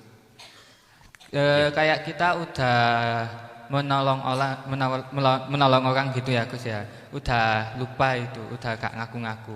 Tapi kok ingat, oh aku wis tau nolongi wong ngono. Niku Gus, niku apakah termasuk kita ngaku-ngaku lagi padahal sebelumnya itu udah nggak ngaku-ngaku gitu Gus. Itu untuk pertanyaan kedua. Terima kasih. Assalamualaikum warahmatullahi wabarakatuh. Waalaikumsalam warahmatullahi wabarakatuh. Asli nih Pak ya, apa yang tampil gerak dalam diri kita sebagai makhluk itu sebetulnya seakan-akan kita koyok-koyoke. Asli nih koyoke. Memang koyoke iki tampilan kita sebagai manusia. Tapi asli nih yaiku nyatane Allah. Makanya dikatakan la haula wala quwata illa billah. Gak ada daya upaya untuk melakukan sesuatu kebaikan atau mencegah satu kemaksiatan, semua itu datangnya dari Allah. Tampil pada kita itu koyok-koyoke kita. Makanya manusia kan dibagi dua hatinya, ahli hijab dan ahli syuhud. Ahli hijab berarti memandang makhluknya, otomatis imannya pada makhluk. Kalau ahli syuhud memandang uripe, otomatis imannya hanya pada Allah, pada hidup itu. Inilah perbedaan yang paling mendasar di tengah-tengah umat manusia itu di sini. Sehingga paham tentang la haula wala quwata illa billah. Terus di situ kadang kita itu lupa, lah kan nggih? Kadang sadar, kadang enggak sadar. Itu bagaimana?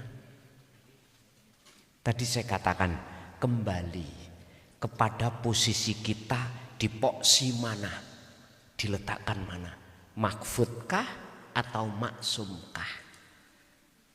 Kalau pertanyaannya itu apakah itu salah walaupun kita masih ada di makfud sehingga terjadi kita lalai? Jawabannya wala baghin wala antin innallaha ghafurur rahim. Jawabannya di ngapura, di makfu. Alasannya apa? Sebab sesungguhnya orang yang hatinya ingin betul-betul sudah ingin mendekat dan selalu bertemu Allah, nggak kepingin aslinya jenengan iki ati lalai dari, nggak kepingin. Tapi kita tidak berdaya kalau Allah menjatuhkan kita, nggak bisa. Itu satu. Yang kedua, karena proses fana kamil inilah yang harus kita lalui, maka mengapa Allah memakfu, ngampuni? Itulah alasan. Laksana jenengan itu waktu puasa nggak kepingin kemasukan perkara di luar sebelum waktu yang ditentukan Allah, nggak kepingin. Berhubung lali jam 12 siang perut lapar, lali nek poso entek sego sak tumpeng, mboten sak piring, sak tumpeng. Bagaimana hukumnya? Enggak apa-apa, karena lali. Ngapunten, walau bilukmatin, senajan sak puluhan, eman-eman rek sate gede pisan. Posone eling nek poso, yaitu yang membatalkan puasa miturut hukum syariat. Kalau sampai dengan sengaja, memang ya semua itu Allah, kok ya sampean terae Lho beda maneh niki. Tapi aku yakin semua yang hadir atau orang yang bertauhid diletakkan di mahfud, enggak ada keinginan untuk melupakan pada Allah. Wis satu. Yang nomor 2, waktu kholwat. Iya, waktu kholwat dengan tidur, sambil tidur dimimpikan apa man? Memberikan bantuan kepada orang lain. Kita awal sudah lupa kalau diri kita yang melakukan, justru dalam hati muncul Allahnya. Lah ngoten dah. Terus suatu saat tempo eling, artinya eling nek awake, aku sing kei bantuan. Lah ngoten nggih. Terus bagaimana itu? Itulah tanda kalau kita belum dimaksum. Sama sebetulnya dengan aku yakin jenengan gak kepingin hatinya muncul takholi atau pengakuan diri. Sama dengan yang awal tadi sama. Istilah wong Jawa undat. Lah gak apik sih undat-undat niku nggih ya. Mboten sae. Iling opo jamane aku tak masakno jenengan. Ilingo zamane sorone ya apa kita hidup berdua. Sekarang tinggal enaknya aku kau saduk. Nah. Lha wis ngoten niku penyakit, Bun. Jadi sama sebetulnya itu jawabannya. Nggih. Ayo Ibu ada?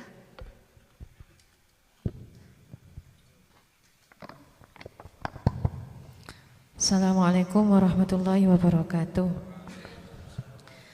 Ngapunten Gus badhe tanglet di dalam surat Al-Baqarah niku kan ada ayat wa 'allama Adamal asma'a kullaha. Allah mengajarkan semua nama kepada Nabi Adam dan itu termasuk namanya, nggih. Namanya Allah. Apakah itu yang menjadi dasar? Saya pernah mendengar bahwasanya Allah itu makhluk. Mohon dijelaskan niku Gus. Matur nuwun. Assalamualaikum warahmatullahi wabarakatuh. Waalaikumsalam warahmatullahi wabarakatuh. Wa 'allama Adamal asma'a kullaha. Niku kan prosesi dalam ayat iku untuk nyetel makhluk loro luweh alim pundi Adam dengan iblis Azazil itu. Kan Azazil pada saat itu luweh ngalim, lah ngoten ta. Bon. Pertanyaannya apakah asma Allah di situ termasuk ya ta? Ada kaitannya dengan bahwasanya nama Allah itu makhluk? Nggih, Bu. Sepanjang masih bisa disebut itu masih kelebu makhluk. Jadi nama Allah itu masih masuk babakan makhluk. Saya katakan makhluk karena di luar. Dengan dalil ma fis samawati wa ma fil ardi. Sehingga hadits qudsi Allah jelaskan, janganlah kau menyembah namaku, sifat datku, tapi sembahlah aku. Maksud sebetulnya itu adalah lewat meditasi untuk mencapai kemurnian, kesadaran yang mutlak bahwasanya sudah tidak ada selain daripada yang menang nih lho Pak. Lah niki lho. Kalau bahasa sederhana, orang meditasi itu tujuannya adalah untuk mencapai kesadaran penuh bahwasanya makhluk itu tiada. Yang ada la maujudan illallah. Karepe ana kono. Tapi bukan Allah yang dimaksud nama. Jadi ketika saat kita masih berbunyi nama, itu betul Bu makhluk. Walaupun nama Allah, apalagi selainnya. Nah, maksud di dalam penyebutan nama Allah ini kudu sempurna, Pak, biar tidak termasuk kelebu makhluk. Piye? Bismillahirrahmanirrahim. Itu ada nama, ada sifat.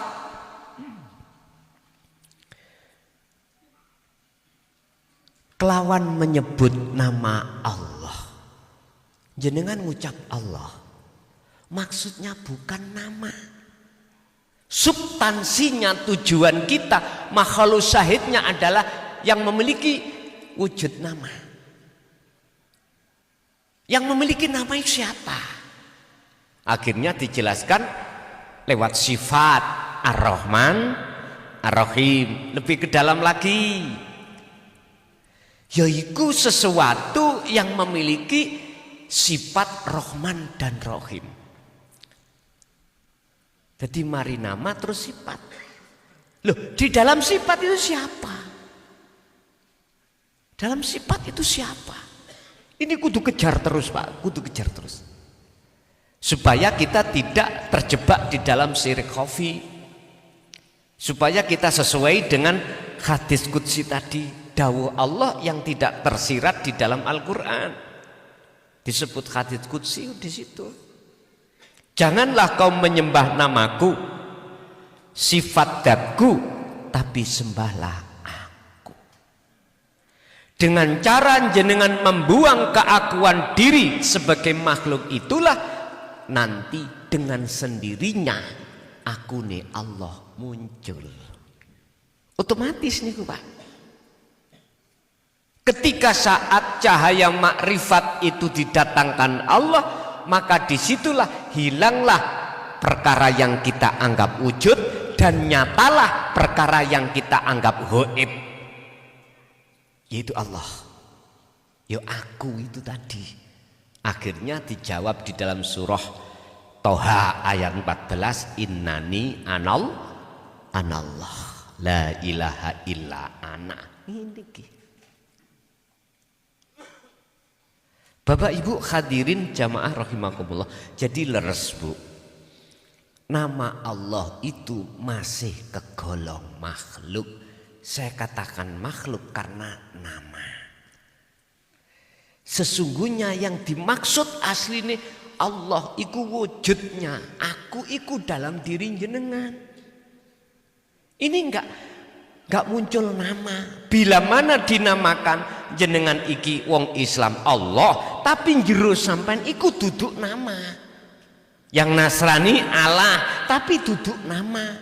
Yang Hindu mungkin Sang Yang Sekerta. Ada yang Esa, monggo.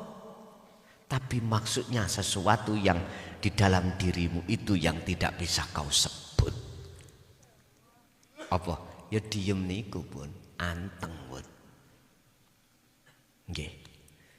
Nanti insya Allah juga ada judul Allah itu makhluk ben geger.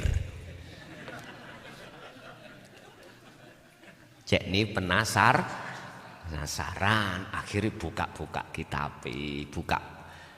Oh iki maksudnya ini, akhirnya ketemu. Saya tidak akan pernah menjabarkan kronologinya, tetap saya jabarkan supaya umat ini mboten salah seperti gini. Sholat itu hukumnya wajib, tapi lebih wajib ditinggal. Lah iki prosesnya ya opo lho ngoten lho. Engko ning TikTok dipedhot bahaya niki. Jadi tolong sing jenengan suka sing tokeran namine. Tolong sak makalah iku aja dipedhot. Tolong aja diputus. Silahkan jenengan lewat TikTok ini kan mutus-mutus to Pak ya. Sak makalah silahkan. Sing penting umat iki gak salah paham. Monggo wong niku nggih kerja sampean kok. Monggo sampean manfaatno. Makalah-makalah ini di samping tujuannya untuk memahamkan umat, satu sisi jenengan satu dunia nyambut gawe ini. Nah ini kalau metu danane tau nggih? Monggo saya ikhlas ridho. Tapi nggih tolong permintaan saya sak makolah iki aja dipedhot. Hati umat cek gak tambah bingung, mekaten. Lanjut, Ibu.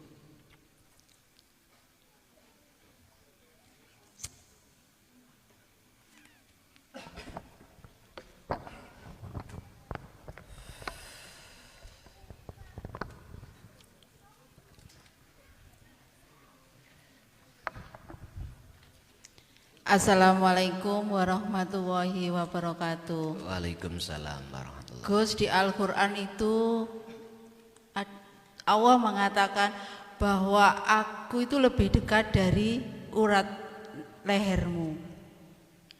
Dan Allah juga mengatakan bahwa aku adalah lahir dan batin. Dan Allah juga mengatakan bahwa aku dimanapun kamu menghadap, di situ ada wajah Allah. Dan tubuh kita ini terdiri dari sekitar 40 triliun sel.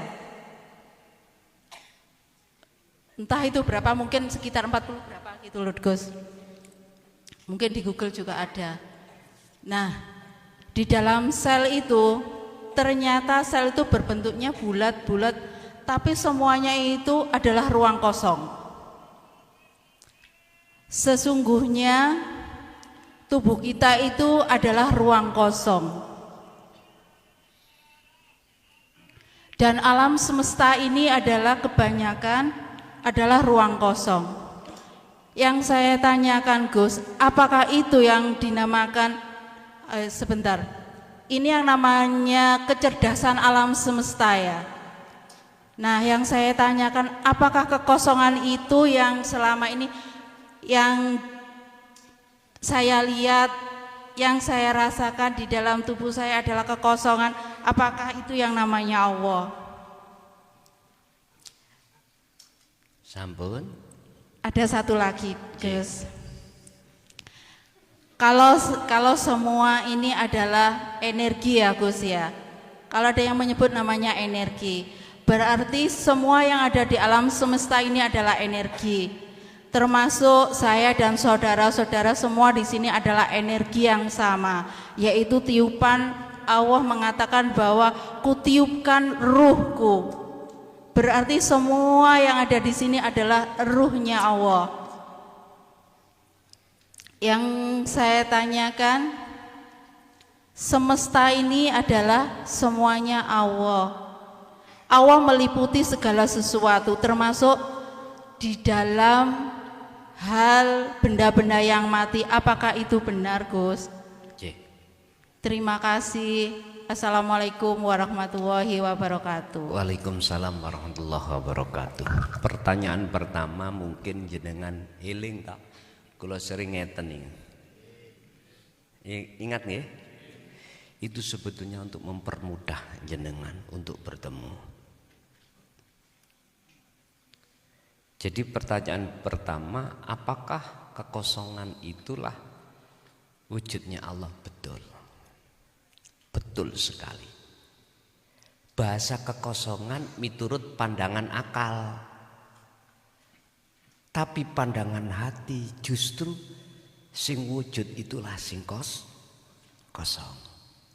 Justru yang kita anggap wujud ngeten iki justru itu yang tiada. Ingat, teori singkat di dalam hukum syariat dan hakikat itu begini tentang Allah. Golongan kita di syariat itu mengatakan wujudnya Allah itu bisa kita lihat dengan tanda wujudnya perkara yang diwujudkan Allah. Apa? Ma fis samawati wa ma fil ardi. Apa perkara yang ada di jagat langit dan bumi itu sebagai tanda adanya Allah? Karena ini yang mewujudkan Allah. Kalau sampai berhenti di sini, sepanjang masa pun sampai akan mengatakan selain Allah itu mesti wujud. Akhirnya mengalahkan wujud sing hak dalam hati jenengan. Alias sampai tidak akan likok pada Allah. Gak akan bisa ngetrapno sangkan paraning dumadi. Anda tidak akan sampai bisa untuk wa inna ilaihi raji'un. Walaupun yang corong-corong inna lillahi, itu bahasa ucapan, Pak. Mungkin lebih baik alhamdulillah. Coba dijajal sisuk, digemplang wong amen. Untuk nyala yadat namanya. Ngapunten Kang Kathah. Jadi wujudnya dunia ini kita jadikan sebagai burhan, dalil, bukti wujudnya Allah. Itu akhirnya kita hanya diangan-angan, nggak akan pernah nyata. Teori yang kedua, golongan ahli syuhud atau golongan hakikat mengatakan justru wujudnya Allah ini yang sudah nyata bagi beliau-beliau itu menandakan sebagai tanda, sebagai bukti atas tidak wujudnya selain Allah. Wis, dua pendapat yang seakan-akan kontroversi, tabrakan, koyo-koyo ngoten. Inilah proses innalillahi wa inna ilaihi raji'un. Kebanyakan kita enggak innalillahi to'ai, tidak wa inna ilaihi, kebanyakan ngoten. Jadi leres Bu, energi-energi ini biasa yang menyebut energi itu orang fisika. Biasanya itu basisnya itu paham fisika. Sehingga ada molekul, atom dan lain sebagainya. Ini orang-orang yang sudah pernah belajar di dalam dunia fisika seperti Thomas Edison sebagai pencetak atau penemu listrik. Lah ngoten to niku. Itu sesuatu yang halus itu padahal masih ilmu itu. Nggih, mohon maaf, silakan berkata nama energi, silakan berkata nama Allah. Bagi dirinya Allah no problem. Monggo. Yang mengatakan Allah silakan. Yang mengatakan Sang Yang Widi silakan. Sang Yang Sekerta silakan. Sang Yang Dumadi silakan. Enggak ada persoalan. Yang penting sudah sampai pada kekosongan. Bon, satu. Yang kedua, benar atau tidak? Apa tadi Pak? Benda-benda mati di situ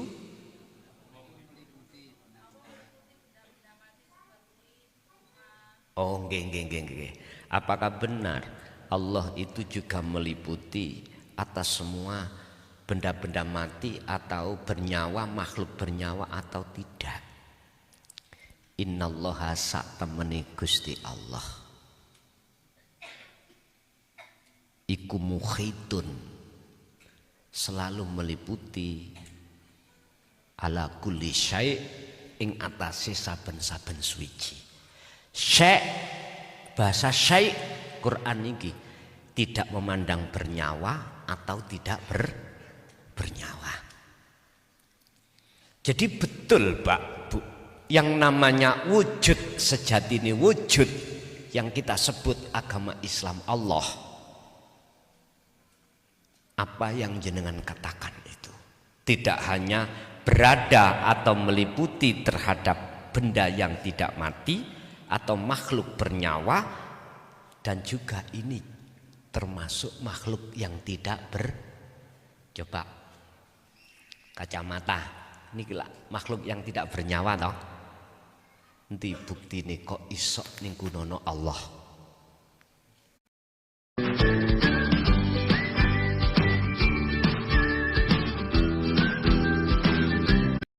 Ateknya teniki karena tidak ada energi gak mungkin.